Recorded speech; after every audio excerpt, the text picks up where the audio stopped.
L'action de l'homme du match, justement. Ah bon? Et une belle passe décisive et un goal. Oui, je crois que les deux étaient très importants. Mais la passe et le but. Mais je pense que c'est le travail de l'équipe qui a été fondamental. Tout ce que nous avons fait, tous ceux qui ont joué sur le banc ont participé au résultat. Et la clé, c'est l'équipe. Et cette victoire est le résultat du fait que nous travaillons en équipe. On est vraiment ensemble et c'est fondamental. Et vous avez quelqu'un de 10-16 ans, c'est formidable. Oui, c'est incroyable ce qu'il est capable de faire. On est très fiers de l'avoir avec nous. Et il a beaucoup de temps pour démontrer son talent. On est très content de l'avoir avec nous. C'est Omar qui est parti faire l'interview. Fabien Ruiz qui salue Lamine Yamal, passeur décisif, premier match à 1 Euro, plus jeune joueur, 16 ans. Lamine Yamal qui va beaucoup apporter à cette sélection espagnole. Match marqué pour refermer ce dossier quand même par ce penalty. Ça a pu surprendre sur le direct, penalty inscrit en 2 temps par l'équipe croate. Ça permet aux Croates de revenir à 3-1.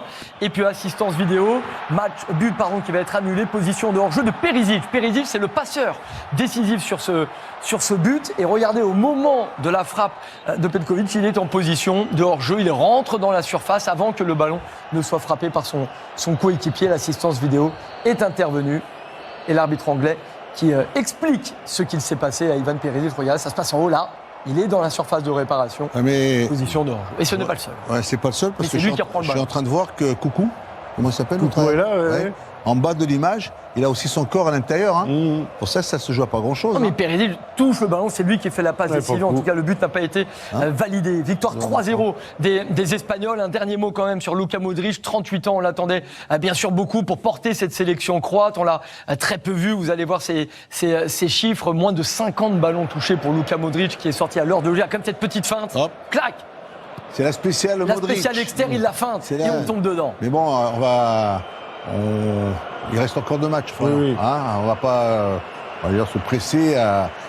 Moi, je savais qu'en démarrant, il pouvait démarrer, mais il ne pouvait pas finir. Ou sinon, comme il a eu l'occasion durant une saison avec Kroos, un démarrait et l'autre il finissait. Et puis après, c'était à l'inverse. Mais Modric, on l'aime. Revenons quelques instants avec Louis et Julien sur la nette victoire des Espagnols. 3-0, là aussi la feuille de route, parce qu'on va le voir, les Croates ont tenté, ils n'ont pas réussi. Au classement, vous voyez l'Espagne qui est bien sûr en tête.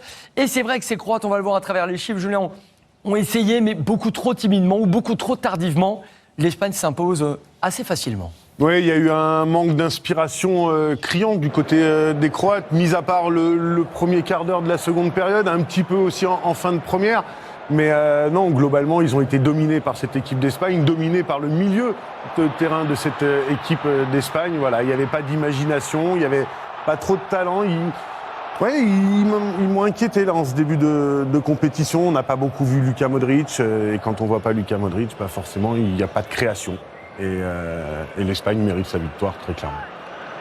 Quand on ne voit pas M. Modric, quand on ne voit pas cette équipe de Croatie, c'est que certainement l'adversaire fait les efforts, les bons efforts, pour réaliser ce qu'on a vu en première mi-temps. Oui. Alors c'est vrai que peut-être en deuxième mi-temps, c'était différent. Mais en première mi-temps, cette équipe de Croatie, d'Espagne, elle a été supérieure avec une certaine qualité. En dominant, on avait dans la présentation du match, le milieu de terrain. Le milieu de terrain espagnol a pris le dessus sur le milieu de terrain où un Fabian Ruiz, un Rodri et Pedri ont été supérieurs. Ils ont été dans la domination. C'est là où on les a sentis être bons ce soir. Et c'est là où ils ont fait la différence. Après en deuxième mi-temps, on pourrait dire différemment, c'était autre chose. Et c'est notamment ce collectif, on va le voir à travers les images, ce collectif espagnol qui vous a plu. Oui, ça m'a plu parce que quand tu vois que tu mènes 3-0, logiquement, normalement, qu'est-ce qu'on fait? On recule, on va se mettre dans sa moitié de terrain. Mais là, eux, ils ont insisté, ils ont continué, ils ont fait un pressing. Voilà, alors peut-être que la motivation, l'envie, l'état d'esprit est remarquable dans cette équipe, parce qu'on les voit jouer assez haut. On est à 3-0, on pourrait, faire, on va dire, on va reculer, on va faire moins d'efforts. Et avec des garçons comme Lamine Yamal et le petit Nico Williams qui vont à 2000 à l'heure, lorsqu'ils mettent le premier but, c'est quoi? C'est sur une attaque rapide.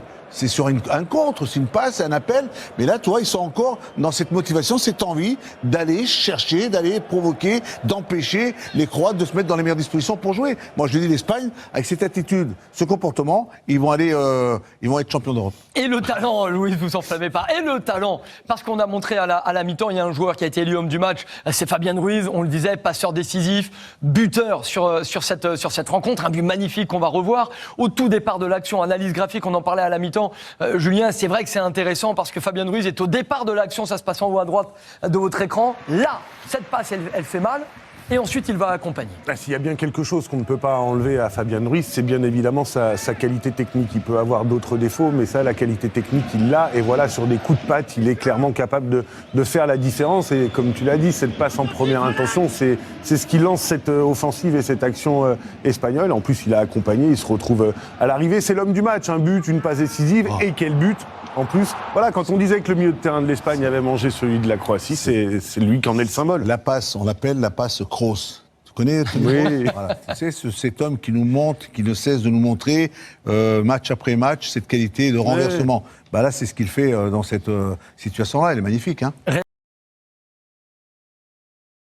Moi, je vous dis que bien, moi, ça va pas. Avant ce match France-Croatie, les gens disaient que c'était un choc. Mais oui, on a été choqués. En tout cas, moi, j'ai été choqué. En tant que supporter parisien, j'ai été choqué. Choqué par Fabian Ruiz. C'est pas le même au PSG et avec l'Espagne. C'est pas le même. Non, vous avez vu sa passe pour Morata? La vision de jeu qu'il a eue. Au PSG, il a aucune vision. Au PSG, on a carrément dû consulter un ophtalmo pour lui. Il a aucune vision, rien. Aucune vision du jeu, il voit pas. Au PSG, il est myope. Mais dès qu'il va en Espagne, je sais pas ce qui se passe. Dès qu'il va en Espagne, il voit tout. Donc, je sais pas ce qui passe au PSG, peut-être c'est la pollution, je sais pas, ça agit sur ses yeux, je sais pas, mais c'est pas le même joueur. Mais qu'est-ce qui se passe? La théorie comme quoi, dès qu'il quitte le PSG, il devient meilleur, et dès qu'il vient au PSG, il régresse. Elle commence à se valider. Mais c'est seulement, il a vu que la passe. Enfin, j'aurais pu dire que c'est un coup de chance, ça arrive les coups de chance, c'est un coup de chance. Vous avez vu son but? Il dribble 2-3 joueurs, et c'est pas n'importe qui l'a dribblé. Il a dribblé Brozovic et Modric, quand même. Ah non, Modric, une légende du football, il a dribblé. Ah, il a pas envoyé Modric dans le vent, il a envoyé Modric à la retraite. Modric, après ce dribble, il voulait carrément arrêter. Il se pose des questions. Ah, concernant sa carrière, concernant sa retraite, il voulait carrément arrêter. Il veut pas arrêter le match, il voulait arrêter de jouer. Non, parce qu'il y a un certain moment où tu régresses, tu peux te faire dribbler par des jeunes, mais quand tu vois que c'est même des petits qui commencent à te balader, là tu commences à comprendre que t'es plus dans le coup. Tu vois, là tu commences à comprendre que bon, faut peut-être passer à autre chose. Voilà, parce qu'il y a 2 ans, impossible. Modric, il lui reprend le ballon easy. Là, comment il a dribblé Modric? Ah non, comment il a humilié, ça se fait pas. C'est agression sur senior. Ah oui. Fabian Ruiz, bon, c'est parce que les gens l'aiment bien, mais sinon là, il peut recevoir une plainte. Parce que c'est agression sur senior. Association pour envoyer une plainte. Sérieusement. Non, Modric, on a bien vu la Croatie. On n'a pas vu Modric dans le match, mais on n'a pas vu aussi les Croates dans le match. Mais j'ai l'impression que la Croatie, c'est un peu comme la Belgique. Il y a eu une génération dorée avec les Modric, les Brozovic, les Kovacic. Mais ils n'ont pas réussi à gagner un titre, comme avec les Belges. Et la nouvelle génération, elle n'est pas là. Elle n'est pas aussi bonne que l'ancienne génération. Alors qu'on voit bien que du côté de l'Espagne, la nouvelle génération avec les Lamine Yamal, les Pedri, elle est déjà là. Elle est prête à prendre la relève. Mais du côté de la Croatie, la nouvelle génération, elle n'est pas là. Elle n'est pas là. Après dire que tout le monde tombe sur Modric, mais au Real, il n'a même pas fait une saison complète. Il ne joue même pas tous les matchs, Modric. Il ne joue même pas tous les matchs. C'est plus le même Modric. Les gens s'attendent au Modric de 2018. Celui qui a eu le ballon d'or. Mais c'est plus le même Modric.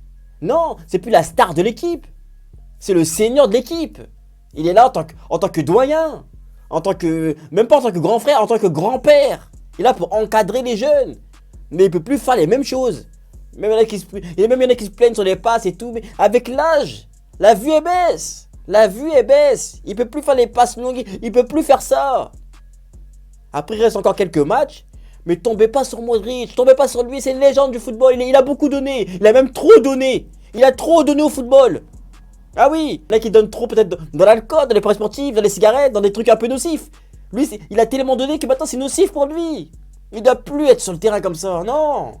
Il est fatigué. Il est plus proche de la retraite. Donc, tombez pas sur lui. Tombez pas sur lui. Faut pas tomber sur Modric. Tu vois comment les gens commencent à critiquer. Tombez pas sur Modric. Non, c'est une légende du football. Faut le respecter, Modric. Voilà. C'est juste que l'Espagne, franchement, ils ont fait leur match. Alvaro Morata, il a enfin marqué.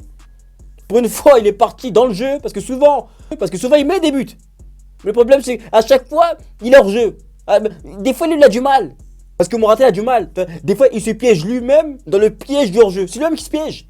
Devant le défenseur, il joue même pas le piège du hors-jeu, mais c'est lui-même qui se piège. Et bon, là, il est parti à temps.